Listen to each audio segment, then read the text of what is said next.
Continuamos hoy, amigo oyente, avanzando por la segunda epístola del apóstol Pedro, y vamos a comenzar nuestro estudio en el capítulo 1, versículo 19. Nos encontramos aquí, sin lugar a dudas, en una sección destacada de la palabra de Dios. Y estamos seguros que usted ya ha descubierto esto por sí mismo. En los versículos anteriores, Pedro dice que él estuvo con el Señor Jesucristo en el monte de la Transfiguración. Él dice que fueron testigos presenciales. Dice, hemos visto, hemos oído. Y luego en el versículo 19 dice algo un poco extraño quizá. Escuche usted.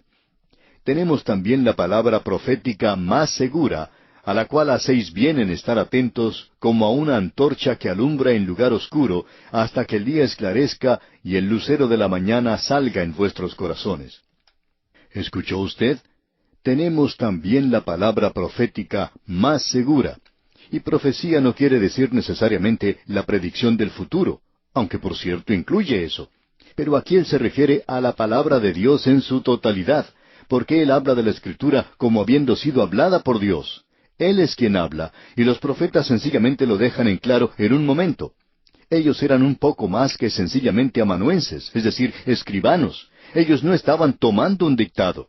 Ellos expresaban sus propios sentimientos y pensamientos. Aun así, Dios, a través de ellos, pudo enviar su palabra completa, así como también su voluntad al hombre, y eso es lo que hace de esto un milagro. Amigo oyente, la palabra de Dios no solamente es divina, no solamente es deidad, sino que también es humana, muy humana. Es como el mismo Señor Jesucristo, quien era Dios y hombre. Y la Biblia es el libro de Dios y es el libro del hombre. Trata con las cosas de cada día del ser humano y nos toca a nosotros en nuestro ambiente, donde nosotros nos movemos y actuamos. Sin embargo, es Dios hablando al hombre en un lenguaje que él puede comprender. Y el apóstol Pedro dice, por tanto, la palabra de Dios es mucho mejor que el ver y el oír, la palabra profética más segura. Y eso, de paso, quiere decir que es más correcta. Amigo oyente, la palabra de Dios es una luz, es una lámpara, una fuente de luz. Es el sol en el cielo. Y nuevamente podemos regresar a lo que dijimos en nuestro programa anterior cuando lo comparamos con una fuerza centrífuga. El sol derrama su luz, la echa, por así decirlo, a través de todo el universo. Y la palabra de Dios envía una luz y una fuerza y poder. Y es lo único sobrenatural que tenemos hoy en este mundo que es tangible. Este es el único milagro físico que tenemos de parte de Dios hoy, la palabra de Dios. Y permanecerá hasta que Jesús venga, hasta que el día esclarezca y el lucero de la mañana salga en vuestros corazones, como dice aquí Pedro. Ahora sigamos adelante. Él llama a esto una antorcha que alumbra en lugar oscuro hasta que el día esclarezca, hasta que amanezca el día y el lucero de la mañana salga en vuestros corazones. El lucero de la mañana es cuando el Señor Jesucristo venga. Él es llamado el lucero de la mañana precisamente en el libro de Apocalipsis. Hasta que Él venga, esta es la luz que es como una fuerza centrífuga que sale a todo el mundo. Es aquello que atrae a los hombres para que salgan del mundo, apartándolos del mundo y colocándolos en los brazos de Dios. ¡Qué cuadro el que tenemos aquí, amigo oyente! Ahora, pasando al versículo 20 de este capítulo 1 de la segunda epístola del apóstol Pedro, leemos, entendiendo primero esto, que ninguna profecía de la Escritura es de interpretación privada. Ahora aquí se nos habla de interpretación privada, pero probablemente deberíamos tratar primero con la palabra entendiendo. La palabra entendiendo es lo siguiente. Es el conocimiento que viene no sólo procedente de la palabra de Dios, no sólo de los hechos que pueden ser comprobados. Si usted tiene un corazón honrado, usted puede encontrar si los hechos en la Biblia son correctos o no. Pero estas son cosas que usted puede conocer por medio del Espíritu Santo, quien las hace reales para usted. Como hemos dicho anteriormente, nosotros ya pasamos ese punto donde buscábamos que la Biblia nos fuera probada. Ya hemos pasado esos días cuando, si algún arqueólogo descubría algo que probaba un hecho de la Biblia, aplaudíamos contentos como un niño y clamábamos diciendo, es algo maravilloso. Ya no es necesario hacer eso más. No necesitamos al arqueólogo para hacer eso, sino que el Espíritu de Dios ha hecho la palabra de Dios algo real a nuestros corazones y hemos podido comprobar su poder transformador por todas partes del mundo en las cartas que recibimos. Amigo oyente, no nos venga a decir que no hay poder en la palabra de Dios. Por cierto que hay gran poder allí. Eso es algo que nosotros podemos conocer, y los hechos son confirmados por el Espíritu Santo para hacer eso algo real para nosotros. Ahora aquí él dice algo a lo cual debemos prestar atención. Dice Pedro, ninguna profecía es de interpretación privada. Lo que él está diciendo aquí es que ninguna profecía de la Escritura tiene que ser interpretada aparte de las otras referencias que existen en el mismo tema. Esa es la razón por la cual hoy nosotros objetamos tanto esa idea de sacar un versículo y alrededor de ese pequeño versículo crear una doctrina. Si usted no puede conseguir un grupo o un cuerpo de las Escrituras para confirmar su doctrina, entonces es mejor que no haga eso, que no vaya a crear una doctrina alrededor de un solo versículo. Es como ese atleta de circo que anda en un monociclo. Una bicicleta tiene dos ruedas, un monociclo tiene solamente una. Posiblemente usted ha visto alguno de ellos en algún circo. Ellos tratan de montar en ese monociclo en una cuerda que está colocada a una altura considerable, y tiene que moverse de un lado a otro para mantener el equilibrio. Pero si en algún momento pierde el control del monociclo, su caída es aparatosa y puede sufrir una lesión seria. Amigo oyente, hay muchos creyentes que son así como ese hombre que monta el monociclo. Ellos basan su creencia en un solo versículo. Es maravilloso el tener algún versículo, pero si es una gran verdad, va a haber por lo menos 2 versículos, y puede ser que también haya 3. Y nosotros pensamos que puede haber hasta un capítulo entero hablando de eso en algún lugar. Por tanto, amigo oyente, no construya su teoría o su creencia en un solo versículo. Lo que el apóstol Pedro quiere decir aquí es que ningún pasaje de las Escrituras puede ser interpretado por sí solo. Usted necesita confirmar eso con otras Escrituras. Ahora él menciona lo siguiente en el versículo 21 de este capítulo 1 de la segunda epístola del apóstol Pedro. Porque nunca la profecía fue traída por voluntad humana, sino que los santos hombres de Dios hablaron siendo inspirados por el Espíritu Santo. La profecía, y Pedro está refiriéndose aquí de una manera muy directa al Antiguo Testamento, no vino por la voluntad humana. Es decir, que Isaías no se sentó un día y dijo, creo que voy a escribir un libro y se lo voy a llevar al editor porque, bueno, necesito ganar dinero, y él me va a dar un adelanto si yo le escribo un buen libro. Él sabe que yo soy un buen escritor. Así es que voy a sentarme, voy a escribir un libro y se lo envío al editor y entonces él me va a dar el dinero y yo ganaré mucho con eso. Bueno, así es como escriben los hombres hoy. Y la razón por la cual nosotros nunca ponemos derechos reservados o derechos de autor a las cosas que escribimos o publicamos es porque pensamos que esto debe ser usado por todos, y no estamos escribiendo esto para ganar dinero, ya que estamos escribiendo en cuanto a cosas que conciernen al Señor. Nosotros escribimos porque queremos esparcir la palabra de Dios y queremos ayudar a los demás. Y esa es la razón por la cual nunca podemos poner esos derechos exclusivos en ninguna cosa que publicamos. Hay algunos amigos que nos dicen que no vale la pena hacer eso. Bueno, aceptamos eso también, pero lo importante en esto es que esa no fue la forma en que Isaías lo hizo. La forma en que él lo hizo fue como lo explica aquí el apóstol Pedro, porque nunca la profecía fue traída por voluntad humana. Él no pensó en estas cosas, sino que los santos hombres de Dios, y cuando se dice santo aquí, no quiere decir que este hombre es un supersanto, sino que quiere decir que es santo en el sentido de que eran separados para esta tarea. Y eso es lo que la palabra santo indica, el ser separado. Si usted es un creyente santo, quiere decir que usted está separado para el Señor Jesucristo. Y aquí dice que los santos hombres de Dios hablaron siendo inspirados por el Espíritu Santo. Esa es una forma de expresarse hermosa y es usada por el apóstol Pedro, aunque la traducción nuestra no presenta lo que indica el griego. Este es un cuadro de una nave o un bote en la mar. Podemos representarlo como un velero en el mar. Se levanta el viento y las grandes velas de este velero se llenan y hacen mover el barco. Así es como el Espíritu Santo puede usar a estos hombres. Así es como los mueve. Estamos seguros que usted, amigo oyente, si no ha visto personalmente una regata, por lo menos habrá podido leer en una revista o una publicación o periódico en cuanto a esta actividad con los barcos de vela. Uno tiene que ser una persona muy rica para poder comprar un barco de esta clase. Pero cuando esta gente sale a la mar, busca aprovechar al máximo el viento, y a veces usan velas extras para poder hacer navegar más rápidamente a su barco. Pues bien, eso es exactamente lo que tenemos aquí en este pasaje de las Escrituras. Estos hombres fueron separados para esto, y el Espíritu es quien los mueve. Permítanos ahora dirigir su atención hacia algo que es muy importante en el Nuevo Testamento.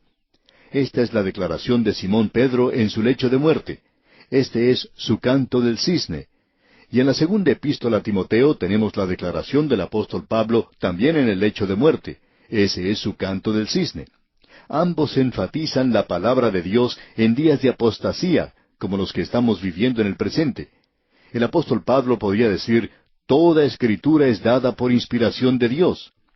Aquí tenemos el mismo cuadro llevado por el Espíritu de Dios. De modo que Dios puede tomar a un hombre como Simón Pedro aquí, o un hombre como el apóstol Pablo, dos hombres completamente diferentes. Ellos eran muy diferentes, su estilo es diferente. Al crítico le gusta decir que Simón Pedro escribía en un griego bastante malo. Bueno, eso es cierto, pero el griego no era su idioma natal. Él vivía en Palestina, cerca del mar de Galilea. Él no hablaba el griego como idioma natal, ya que era su segundo idioma. Y por tanto, a él no le fue muy bien con ese idioma. Y nosotros tampoco hubiéramos salido bien, de modo que no lo vamos a criticar. Él no hizo una buena labor aquí. Pero amigo oyente, el apóstol Pablo y el doctor Lucas escribían en un griego muy elocuente. En realidad utilizaban el griego clásico. Ellos podían escribir en frases periódicas, y eso es maravilloso. Pero lo que queremos señalar es esto, amigo oyente, que el Espíritu de Dios puede tomar a un hombre como Simón Pedro, un pescador, y no destruir su personalidad. Dios no ha tomado a estos hombres como si fueran una pluma nada más y escribir con ellos. Lo que Él hace es que no destruye su personalidad. Él no los cambia en ese sentido. Ellos son los mismos. Simón Pedro va a escribir como Simón Pedro, lo mismo que Pablo y el doctor Lucas, hombres brillantes, van a escribir en un lenguaje más elocuente y más cultural y con buena gramática. Pero el Espíritu de Dios, amigo oyente, los utiliza a todos ellos, y Dios va a hacer llegar a los hombres exactamente lo que Él quiere decir a través de estos hombres. De tal manera que si Él hablara del cielo hoy, Él diría lo mismo que ya ha dicho, porque Él ya ha dicho todo lo que va a decir al hombre en este día. Él nos lo ha hecho llegar, de manera que usted tiene en la palabra de Dios un libro que es el libro de Dios y es el libro del hombre. Es un libro que es humano y es divino. Tal como el Señor Jesucristo, como ya hemos dicho. Él era un hombre que podía sentarse y llorar, podía sentarse y descansar, podía dormir en un bote. ¿Por qué? Porque Él era un ser humano. Pero amigo oyente, aquel que podía llorar al lado del sepulcro, también podía resucitar a los muertos. Aquel que podía sentarse al lado de un pozo porque tenía sed, podía también dar el agua de vida a un pobre pecador. Y aunque se quedó dormido en un bote, también podía calmar las olas del mar. Sí, amigo oyente, Él es hombre, pero también es Dios. Y este libro es lo mismo, es el libro de Dios. Y lo que Simón Pedro está diciendo aquí es que usted tiene algo debajo de sus pies. Usted está sobre una roca firme. Usted puede creer algo. No nos sorprende entonces que hoy la palabra de Dios haya sido más atacada que cualquier otra cosa. ¿Por qué? Porque el enemigo en el día de hoy, si pudiera destruir el cimiento que tenemos, él sabe que el edificio va a caerse también. Y casi no tiene sentido hoy el tomar la plataforma demostrando que uno no cree que la Biblia es la palabra de Dios. Según nuestro juicio, eso es tan insensato como ese pobre hombre que estaba en un asilo para dementes. Allí fue a visitar un amigo, y cuando pasaba por el lugar donde estaba este hombre, notó que tenía un pico en la mano y estaba tratando de cavar con él al lado del cimiento. Este visitante le preguntó qué era lo que estaba haciendo, y este hombre contestó, «Estoy cavando el cimiento, ¿no puede ver?» Y entonces el visitante le dice, «Sí, pero ¿no vive usted en este mismo edificio?» Y el enfermo mental dice, «Sí, pero yo vivo en el piso de arriba». Amigo oyente, si usted quita el fundamento, no importa en qué piso vive usted, todo el edificio se va a caer. Esta palabra de Dios es un fundamento sólido sobre el cual descansamos todos nosotros. Y con esto llegamos al capítulo 2 de esta segunda epístola del apóstol Pedro. Y aquí tenemos la apostasía que es traída por falsos maestros. Esta es una sección muy importante Y ya hemos mencionado esa fuerza centrífuga. Ahora vamos a hablar en cuanto a una fuerza centrípeta.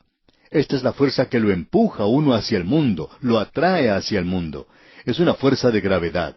Es una fuerza que lo empuja a uno para alejarlo de la palabra de Dios.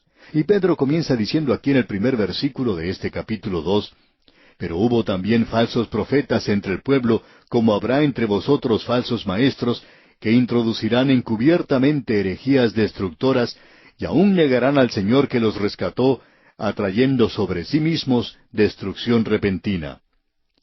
Dice Pedro, pero hubo también falsos profetas entre el pueblo. ¿A quién escribe Pedro?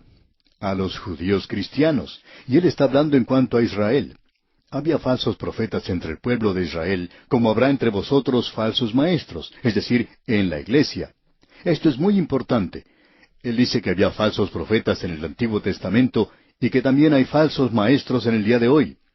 Amigo oyente, no necesitamos preocuparnos de los falsos profetas. Cualquier hombre que trate de profetizar hoy, muy pronto será comprobado que está mintiendo. No hay ninguna duda en cuanto a eso. Durante la Segunda Guerra Mundial, cierto hombre profetizó que el fin del mundo llegaría alrededor del 15 de septiembre de 1943.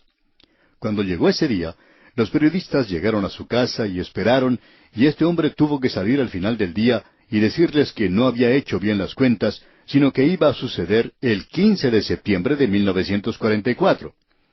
Bueno, los cronistas regresaron otra vez al año entrante, y muchas otras personas se entusiasmaron en ese tiempo. Y había algunos creyentes que querían poner una declaración en el periódico. Pero un pastor sugirió que se olvidaran del asunto, porque a su parecer eso nunca iba a suceder.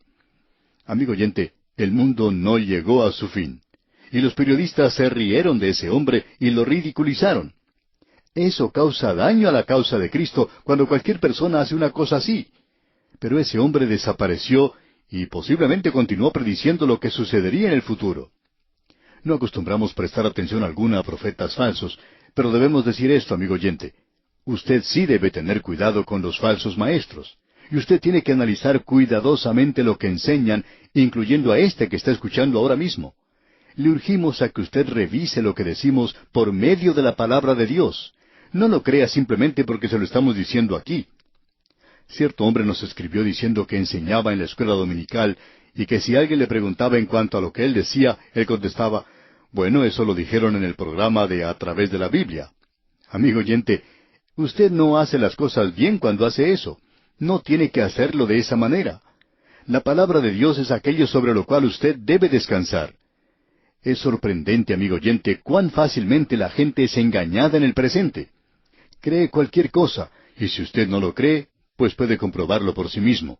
Usted puede venir a visitarnos y ver lo que tenemos, que es suficiente para nuestras actividades. Pero, amigo oyente, usted puede ver los edificios y las actividades de algunos de esos cultos paganos hoy. Usted se sorprendería de ver cómo son. Eso revela que hay muchas personas que no están siguiendo las instrucciones que se están siguiendo aquí, de que hay falsos maestros y hay gente que los está escuchando y siguiendo. Alguien lo expresó de la siguiente manera.